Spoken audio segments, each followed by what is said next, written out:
Any key steps that you guys have in place in terms of the sustainability? So once the Model Communities grant funding ends, what you guys are planning for post-February? Well, when we wrote the grant, a lot of the things that we needed to do to sustain, now our curriculum, for example, those curricular changes will be absorbed into the regular curriculum. So that's what we'll do in lieu of the current curriculum.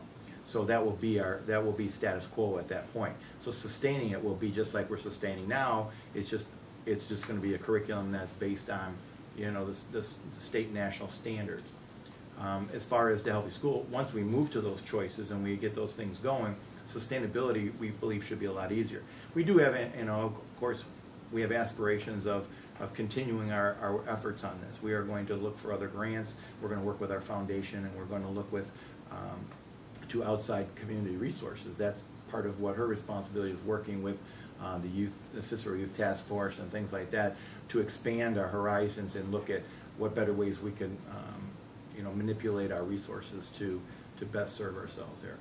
Are there any major challenges or barriers that you guys have experienced in moving this work forward, and I guess how have you guys addressed those? I think the major obstacles, finding the right people.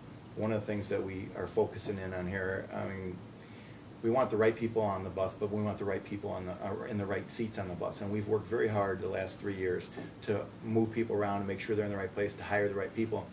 And sometimes the right person doesn't come along right away. So you have to kind of wait. And we're excited that we believe we have the right people on board to make things happen.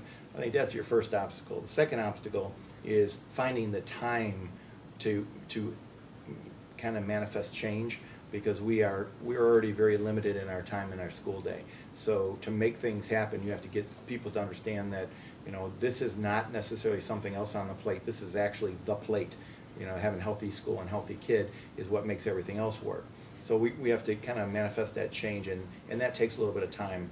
And when people are already stretched very thin, where our school district, if you look around, we're one of the lowest spending school districts per student capita. So we've already learned to run more efficiently and do more with less. But you can only go so far. That, you know, a dollar only goes so far, and that poses some challenges as well. That's why the additional resources are most welcome, so we can get some of the stuff that we value but haven't had the opportunity to do.